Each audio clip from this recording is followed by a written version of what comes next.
नमस्ते दोस्तों, welcome back to our channel. आज हम 2022 की जेरी एंड मार्ज गोलाज नाम की एक सच्ची घटना पर आधारित मूवी को एक्सप्लेन करेंगे।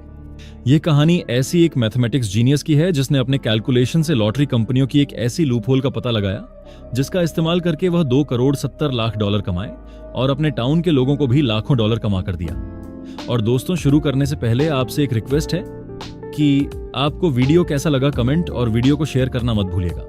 तो कहानी शुरू होती है मिशिगन के एक छोटे से टाउन एवर्ट से, जहां हम जेरी नाम के 62 साल की उम्र के एक व्यक्ति को देखते हैं जो अपनी पत्नी मार्ज के साथ रहता है। जेरी मैथमेटिक्स का जीनियस था। कोई भी कॉम्प्लेक्स कैलकुलेशन वह चुटकियों में सॉल्व कर लेता था और वह किसी भी तरह का पैटर्न को बहुत ही आसानी से समझ जाता था। वह पिछले 30 साल से एक कंपनी में काम करने के बाद वह अब रिटायर्ड हो चुका था और इस बात को सेलिब्रेट करने के लिए उसके घर वाले एक छोटी सी सेलिब्रेशन पार्टी रखते हैं। वहीं पर हम उसका बेटा डग और उसकी बेटी डॉन को देखते हैं, जहां सब लोग मिलकर फैमिली डिनर एंजॉय कर रहे थे। जेरी को अपनी रिटायर्ड जीवन बिल्कुल भी अच्छा नहीं लग रहा था, क्योंकि अब उसके पास करने को कुछ नहीं था और वह सारा दिन बस चुपचाप बैठा रहता था। फिर वह अपने अकाउंटेंट से मिलने जाता है जिसका नाम था स्टीव। स्टीव उससे कहता है, तुमने अपनी सारी जमा पूंजी अब तक बैंक में रखी हुई है और बैंक तुम्हें सिर्फ 2% इंटरेस्ट दे रहा है।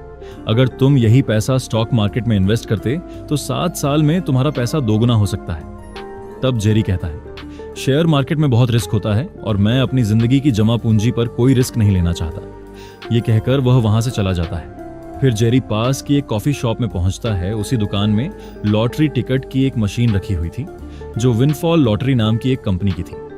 जहां वह देखता है दुकानदार एक लड़की को लॉटरी के बारे में समझाते हुए कह रहा था कि उस लॉटरी का पहला इनाम $2 मिलियन है और वह कहता है कि जिसके लिए टिकट पर मौजूद 6 नंबर विनिंग नंबर से मैच होना पड़ेगा।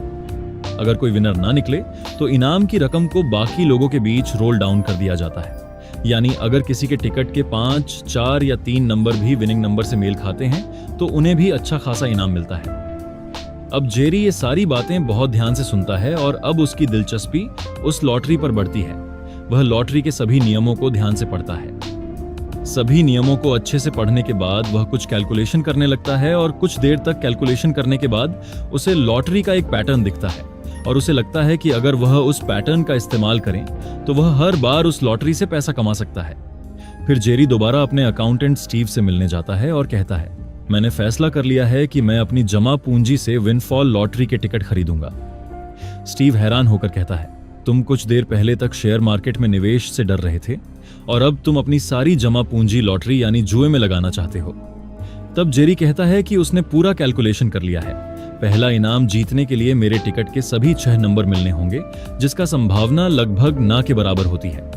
हर महीने करीब 10 लाख लॉटरी टिकट बिकते हैं और उन 10 लाख टिकटों में से केवल एक ही व्यक्ति पहला इनाम जीत सकता है। लेकिन अगर कोई पहला इनाम नहीं जीतता और मेरे टिकट के 6 में से केवल 3 नंबर ही मैच हो जाए तो मुझे उस टिकट से $50 मिलेंगे। अगर किसी टिकट के 4 नंबर विनिंग नंबर से मैच हो जाए तो उस टिकट से मुझे $1000 मिलेंगे। और उसने हिसाब लगाकर देखा है कि हर 55 टिकट में से किसी एक टिकट पर कम से कम 3 नंबर तो मैच हो ही जाते हैं और हर 15 टिकट में से किसी एक पर 4 नंबर मिलने की संभावना होती है। अब उसे लगता है कि क्योंकि वह लॉटरी कंपनी के इस लूपहोल या कहे तो गलती को समझ गया है, इसलिए अब इस चीज का इस्तेमाल करके वह बहुत सारा पैसा कमा सकता है। यह सुनकर स्टीव हंसते हुए कहता है, लॉटरी कंपनी में बड़े बड़े लोग बैठे हैं, क्या उनको पता नहीं होगा जिस लूपहोल के बारे में तुम कह रहे हो? फिर जेरी बैंक से $2000 विथड्रॉ करता है और उन पैसों से लॉटरी टिकट खरीदता है।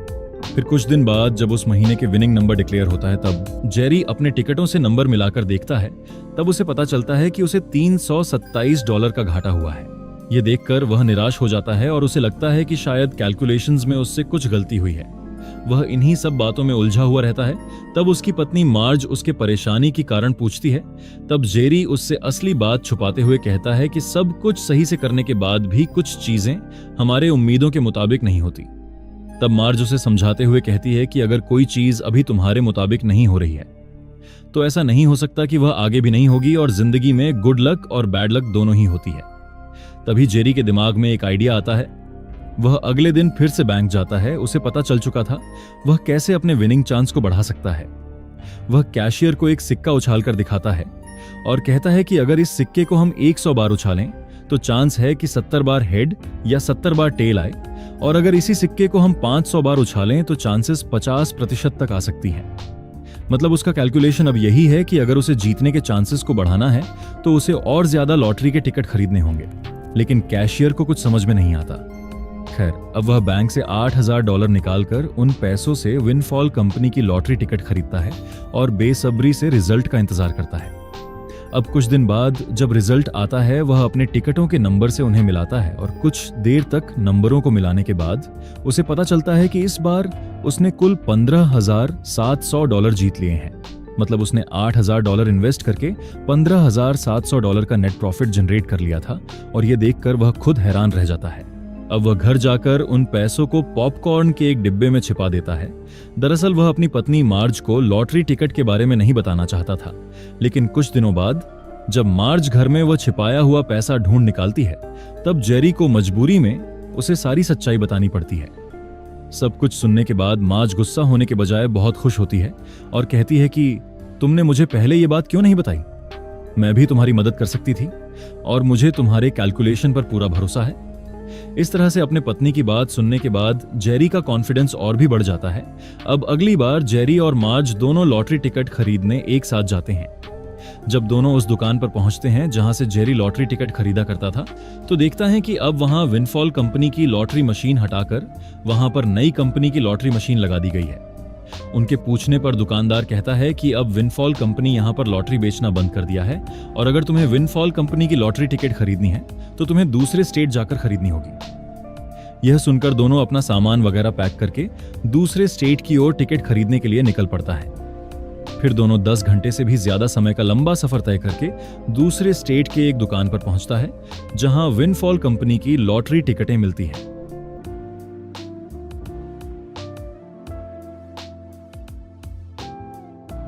दोनों को अंदर बिल नाम का एक आदमी मिलता है जो उस दुकान का मालिक था।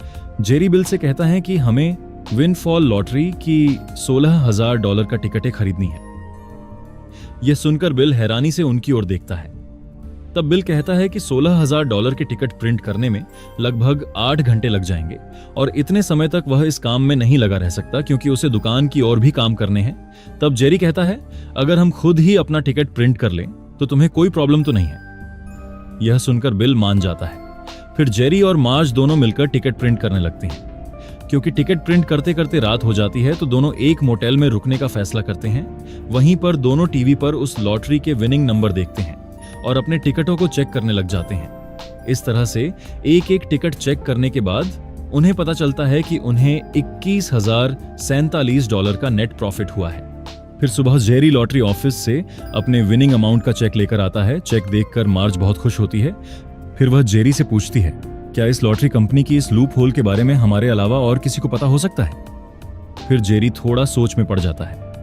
अब दूसरी तरफ हार्वर्ड यूनिवर्सिटी में टाइलर नाम के एक लड़के को देखते हैं। टाइलर एक कंप्यूटर साइंस का छात्र है और वह लॉटरी कंपनियों पर रिसर्च कर रहा था। इसी दौरान उसे विनफॉल लॉटरी कंपनी की उस लूप होल के बारे में पता चलता है, और अब वह भी जेरी की तरह समझ गया कि हर बार इस लॉटरी में पैसे कैसे जीते जा सकते हैं। अब टाइलर अपने दोस्त से कहता है, हमें लॉटरी टिकट खरीदने के लिए एक साथ बहुत सारा पैसा इकट्ठा करना होगा, और इस तरह बहुत ही कम समय में हम इतनी कमाई कर लेंगे जो पूरी जिंदगी नौकरी करने पर भी नहीं होगी। यह सुनकर उसका दोस्त उसकी मदद करने के लिए तैयार हो जाता है। दूसरी तरफ जेरी और मार्ज जब अपने लॉटरी के पैसे लेकर शहर वापस लौटते हैं, तो मार्ज जेरी से कहती है, मैंने सोचा है हमारे शहर के ज्यादातर लोगों की आर्थिक हालत बहुत खराब है, लेकिन हम चाहें तो उन्हें भी एक्स्ट्रा कमाई करने का एक मौका दे सकते हैं। तुमने ही कहा था कि जितने ज्यादा पैसे के टिकट खरीदेंगे, जीतने की संभावना उतनी ज्यादा होगी। तो अगर हम शहर के सारे लोगों से पैसे लेकर टिकट खरीदें और जीतने के बाद इनाम का पैसा सब में बराबर बांट दें, तो सबका फायदा होगा। मार्ज का यह आइडिया जेरी को बहुत पसंद आता है, इसलिए अगले दिन सुबह दोनों स्टीव से मिलने जाते हैं। वे स्टीव को बताते हैं कि वे एक नई कंपनी खोलना चाहते हैं जहां वे शहर के लोगों से पैसे इकट्ठा करके लॉटरी टिकट खरीदेंगे, और फिर जो भी इनाम मिलेगा उसे इन्वेस्ट किए गए पैसों के अनुपात में सबको बांट देंगे। स्टीव को यह प्लान पसंद आता है और वह भी इस कंपनी में पैसे लगाता है। इसके बाद जेरी और मार्ज अपने दोस्तों और शहर के बाकी जानने वालों को यह प्लान समझाते हैं और उनसे पैसे इकट्ठा करने लगते हैं। क्योंकि शहर के लोग जेरी और उसके गणितिक कौशल पर भरोसा करते थे, इसलिए वे बिना बेझिझक इन्वेस्ट करते हैं। अब जेरी और मार्ज के पास काफी पैसा इकट्ठा हो चुका था, इसलिए वह दोनों फिर से बिल की दुकान पर जाकर $40,000 की टिकट प्रिंट करवाना चाहते हैं। तब बिल कहता है कि $40,000 के टिकट प्रिंट करने में तो काफी समय लग जाएगा, तो मैं इतनी देर तक दुकान खोलकर नहीं रख सकता। आप तब तक प्रिंट कर सकते हो जब तक मेरा दुकान खुला रहेगा। यह सुनकर जेरी और मार्ज बिल को पूरा प्लान समझाते हैं कि कैसे वे ढेर सारे टिकट खरीदकर भारी इनाम जीतते हैं। यह सुनकर बिल फौरन मान जाता है और दोनों को दुकान में टिकट प्रिंट करने की इजाजत दे देता है और खुद भी उनकी कंपनी में इन्वेस्ट करता है। इसके बाद पूरी रात जेरी और मार्ज मिलकर टिकट प्रिंट करते हैं। अगले दिन जब रिजल्ट आता है तो उन्हें पता चलता है कि इस बार उन्होंने कुल $62,000 जीते हैं, यानी उनकी इन्वेस्टमेंट दोगुनी हो गई थी। यह देख वे बहुत खुश होते हैं। खैर, अब इस तरह से कुछ महीने तक चलता रहता है। दोनों का हर महीने बिल के स्टोर जाना, फिर टिकट प्रिंट करना और जीती हुई रकम लेकर वापस आना। फिर जेरी को यह एहसास होता है कि यह तरीका हमेशा काम नहीं करेगा, क्योंकि जैसे ही लॉटरी कंपनी को इस खामी का पता चलेगा, वे जल्दी ही इसे ठीक कर देंगे। इससे पहले कंपनी ऐसा करें, उन्हें जितना जल्दी हो सके ज्यादा से ज्यादा पैसे कमाने होंगे। इसीलिए अब जेरी और मार्ज यह प्लान बनाते हैं कि अगले महीने वे कुल $6 लाख के टिकट खरीदेंगे। इसके लिए वे 2 अलग-अलग प्रिंटिंग मशीनें इस्तेमाल करेंगे और हर दिन 14 से 15 घंटे तक टिकट प्रिंट करेंगे। दूसरी ओर, जैसा कि हमने पहले देखा था, टाइलर भी अपने दोस्तों से इकट्ठा किए हुए पैसों से उसी कंपनी के टिकट खरीदकर लगभग $50,000 जीत चुका है। अब वह तय करता है कि जीते हुए रकम से अगले महीने वह और भी ज्यादा टिकट खरीदेगा, ताकि वो लोग और भी ज्यादा पैसे कमा सके। फिर उसका दोस्त एरिक उसे कहता है कि जिस तरह हम इस लॉटरी कंपनी की लूप होल का फायदा उठाकर पैसे कमा रहे हैं, ठीक वैसे ही मिशिगन का एक बुजुर्ग व्यक्ति भी यही कर रहा है। क्योंकि वह अलग से टिकट खरीद रहा है, इसलिए प्राइज मनी हमारे बीच डिवाइड हो गया है, नहीं तो हम और भी ज्यादा पैसे कमा सकते थे। टाइलर पूछता है, तुम्हें यह सब कैसे पता? तब एरिक कहता है, मैंने विंडफॉल कंपनी की वेबसाइट हैक की थी और वहीं से मुझे पता चला कि वह आदमी अब तक इस लॉटरी से लाखों डॉलर कमा चुका है। एरिक वेबसाइट से सेल्स रिपोर्ट निकालकर यह भी पता कर लेता है कि जेरी कहां से टिकट प्रिंट कर रहे हैं। तब टाइलर कहता है कि अगर वह एक ही दुकान से टिकट प्रिंट करता है, मतलब उन्हें इतने सारे टिकट प्रिंट करने में बहुत टाइम लगता होगा, हो सकता है वो अभी भी उस दुकान पर टिकट प्रिंट कर रहे हैं। दूसरी तरफ जेरी और मार्ज बिल की स्टोर पर अपनी मैरिज एनिवर्सरी सेलिब्रेट कर रहे थे। तभी टाइलर और एरिक वहां पर पहुंच जाते हैं। टाइलर जेरी को एक ऑफर देता है कि हम दोनों अगर अलग अलग टिकट खरीदते रहे तो प्रॉफिट कम होगा, इसलिए अपना पैसा हमारे ग्रुप में इन्वेस्ट कर दो। हर महीने मैं और मेरे दोस्त टिकट खरीदेंगे और तुम्हें तुम्हारा हिस्सा दे देंगे, और इस तरह घर बैठे ही तुम्हें तुम्हारा हिस्सा मिल जाएगा। तब जेरी कहता है यह सिर्फ वह पैसे के लिए नहीं कर रहा, बल्कि उसे यह काम करना अच्छा लगता है, इसलिए हम अपना पैसा किसी और को नहीं देंगे। यह कहकर जेरी मना कर देता है। यह सुनकर घमंड में चूर टाइलर गुस्से में वहां से चला जाता है। खैर, दूसरी तरफ हम माया नाम की एक लेडी को देखते हैं जो एक न्यूज़पेपर में रिपोर्टर थी। माया की बॉस उसे लॉटरी टिकट पर एक आर्टिकल लिखने को कहती है। इस कारण माया सभी लॉटरी कंपनियों पर रिसर्च करना शुरू कर देती है। रिसर्च के दौरान उसे पता चलता है कि जेरी नाम का एक आदमी विंडफॉल नाम की लॉटरी कंपनी से हर महीने लाखों रुपए जीत रहा है। ये बात जानकर माया उस पर और गहराई से रिसर्च करने लगती है। अब जेरी की वजह से उसके शहर के सभी लोग काफी अच्छी कमाई करने लगे थे। अब एक्स्ट्रा पैसे की वजह से वे अपने सारे सपनों और जरूरतों को पूरा कर पा रहे थे। लेकिन कुछ दिनों बाद टाइलर एक बार फिर जेरी से मिलने उसके शहर में आता है। टाइलर जेरी से उसी कॉफी शॉप में मिलता है जहां जेरी हर रोज कॉफी पीने आता है। जेरी टाइलर को देखकर पहले तो हैरान होता है, फिर उससे कहता है कि तुम चाहे जितनी भी कोशिश कर लो, मैं तुम्हारे साथ काम नहीं करूंगा। तब टाइलर उसे धमकी देता है कि आज के बाद अगर वह विंडफॉल लॉटरी की टिकट खरीदे तो वह जेरी के बैंक अकाउंट, क्रेडिट कार्ड सब कुछ हैक कर लेगा और उसकी सारी सेविंग्स उससे छीन लेगा। यह सुनकर जेरी सच में डर जाता है और तय करता है कि अब वह कोई लॉटरी नहीं खरीदेगा, और उसी रात वो अपने बाकी इन्वेस्टरों को भी यह बात बताता है। लेकिन वो टाइलर के बारे में उन्हें कुछ नहीं बताता, बल्कि कहता है कि लॉटरी कंपनी ने अपने सिस्टम में कुछ बदलाव किए हैं, इसलिए अब लॉटरी खरीदकर हम पैसे नहीं जीत पाएंगे और अब हम यह काम पूरी तरह बंद कर रहे हैं। यह सुनकर सब उदास हो जाते हैं। वहीं उस कॉफी शॉप का मालिक, जहां टाइलर जेरी से मिला था, वो जेरी के बेटे डग को टाइलर और उसकी दी हुई धमकी के बारे में उससे कहता है। असली सच्चाई जानने के बाद डग अपने पिता जेरी को कॉलेज के बच्चों की धमकी से डरने से मना करता है और कहता है कि आज उनके वजह से शहर के लोग खुश हैं और सबको उन पर बहुत भरोसा है। ये सुनकर जेरी को फिर से हिम्मत मिलती है और जेरी एक बार फिर बिल की दुकान पर लॉटरी टिकट खरीदने पहुंचते हैं। दूसरी तरफ टाइलर और उसके दोस्त शहर के अलग अलग दुकानों से लॉटरी खरीदने लगते हैं। उन्हें लगता है कि शायद जेरी अब टिकट नहीं खरीदेगा, इसलिए उनका मुनाफा पहले से ज्यादा होगा। लेकिन जब टाइलर को पता चलता है कि उसके धमकी का जेरी के ऊपर कोई असर नहीं हुआ और वह फिर से टिकट खरीदने लगा है, तब वह गुस्से से पागलों की तरह चिल्लाने लगता है। अब टाइलर जेरी को गेम से बाहर करने के लिए एक प्लान बनाता है। दरअसल विंडफॉल कंपनी रोल डाउन तब करती है जब $2 मिलियन की टिकट सेल हो जाते हैं। ऐसा ज्यादातर महीने के आखिर में होता है और जेरी भी लगभग महीने के आखिर में ही अपना सभी टिकट खरीदता है। अब उसका प्लान यह था कि क्योंकि एरिक ने कंपनी का वेबसाइट हैक कर रखा था, इसलिए वह देख सकता था कि कंपनी के कितने टिकट सेल हुए हैं, और जब $1 मिलियन के आसपास टिकट सेल हो जाएंगे तब टाइलर बाकी $1 मिलियन की टिकट खरीद लेंगे, जिससे रोल डाउन वक्त से पहले ही हो जाएगा और जेरी को टिकट खरीदने का मौका नहीं मिलेगा। अब टाइलर के सामने समस्या यह थी कि इस प्लान को पूरा करने के लिए उन्हें $10 लाख की जरूरत थी, जो उनके पास नहीं था। इसलिए वह अपने पिता के कुछ अमीर दोस्तों से मिलता है। टाइलर उन्हें पूरा प्लान समझाता है और यह भी दिखाता है कि पिछले कुछ महीनों में उन्होंने लॉटरी से कैसे लाखों डॉलर कमाए हैं। सब कुछ जानने के बाद वे लोग टाइलर की प्लान में पैसा लगाने को तैयार हो जाते हैं। अब प्लान के मुताबिक $1 मिलियन के टिकट बिकते ही टाइलर बाकी के $1 मिलियन के टिकट खरीद लेता है, जिससे रिजल्ट चौथे हफ्ते से पहले ही आ जाता है और जेरी को लॉटरी खरीदने का मौका ही नहीं मिलता। जेरी को इस बारे में पता चलता है तो वह समझ जाता है कि यह काम टाइलर और उसके दोस्तों ने ही किया है। अब वह सीधे यूनिवर्सिटी जाकर टाइलर और उसके दोस्तों से मिलता है और कहता है कि मैं ये काम सिर्फ पैसे कमाने के लिए नहीं करता, मुझे ये करना अच्छा लगता है और इस काम से मैंने अपने शहर के लोगों की भी मदद की है। लेकिन तुम सब लोग इतने बड़े कॉलेज में पढ़ने आए हो, तुम्हारे माता पिता को तुमसे बहुत उम्मीदें हैं, लेकिन टाइलर के चक्कर में तुम लोग अपनी पढ़ाई छोड़कर लॉटरी के पीछे पड़ गए हो। अगर ऐसा ही चलता रहा तो तुम्हारी पढ़ाई का बहुत नुकसान होगा और भविष्य में तुम कभी कोई अच्छी नौकरी नहीं पा सकोगे। कुछ दिन बाद इस लॉटरी से पैसा कमाना बंद हो जाएगा, तब तुम लोग क्या करोगे? क्या तुमने एक बार भी ये सोचा है? इसके बाद वह वहां से चला आता है। फिर वह विंडफॉल कंपनी के हेड से मिलता है और यह बताता है कि हार्वर्ड यूनिवर्सिटी के कुछ स्टूडेंटों ने उनका वेबसाइट हैक कर लिया है, जिससे वह लोग महीने के खत्म होने से पहले ही अपनी मर्जी के मुताबिक रोल डाउन कर रहा है। इसके कारण बहुत लोगों को टिकट काटने का मौका ही नहीं मिलता। इसलिए जेरी कहता है कि कंपनी खुद से अपनी वेबसाइट में यह सारे डेटा पब्लिक के लिए अवेलेबल कर दें, जिससे हर कोई यह इंफॉर्मेशन जान सके और सबको जीतने का बराबर मौका मिल सके। कंपनी का हेड उनकी यह बात मान जाता है। दूसरी तरफ टाइलर को जब इस बात का पता चलता है कि अब लॉटरी का डेटा हर कोई ट्रैक कर सकता है, उसका दिमाग खराब हो जाता है। जब वह दोस्तों से टिकट काटने के लिए कहता है, सभी उसका साथ देने से मना कर देता है।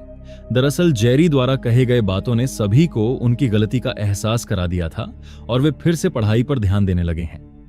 अब टाइलर को भी यह एहसास होने लगा था कि वह जेरी से कभी जीत नहीं पाएगा। दूसरी तरफ माया नाम की वह रिपोर्टर जेरी का इंटरव्यू लेने के लिए उसके घर पहुंचती है और वहां से उसे पता चलता है कि जेरी ने न सिर्फ खुद को बल्कि अपने शहर के सभी लोगों को अमीर बनाने में मदद की है। वहीं टाइलर सिर्फ खुद अमीर बनने के लिए अपने दोस्तों का समय बर्बाद कर रहा था। अब यह सब जानने के बाद माया टाइलर और जेरी को लेकर अखबार में एक आर्टिकल लिखती है। जब यह खबर अखबार में छपती है तब लॉटरी कंपनी के लोग भी यह समझ जाते हैं कि उनके सॉफ्टवेयर में कोई गड़बड़ थी, इसलिए वे जल्द से जल्द उस गड़बड़ को ठीक कर लेते हैं। जब जेरी और मार्ज फिर से लॉटरी टिकट खरीदने बिल की दुकान पर पहुंचते हैं, तब बिल उन्हें बताता है कि विंडफॉल कंपनी ने उस दुकान का लॉटरी लाइसेंस रद्द कर दिया है। और इतना ही नहीं, जेरी और टाइलर जिन जिन दुकानों से लॉटरी खरीदते थे, उन सभी दुकानों का लाइसेंस रद्द कर दिया गया है। इस वजह से जेरी और मार्ज बहुत उदास हो जाते हैं।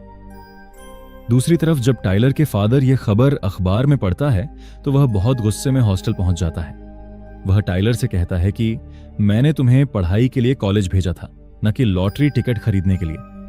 और यह कहकर वह टाइलर को अपने साथ घर ले जाता है।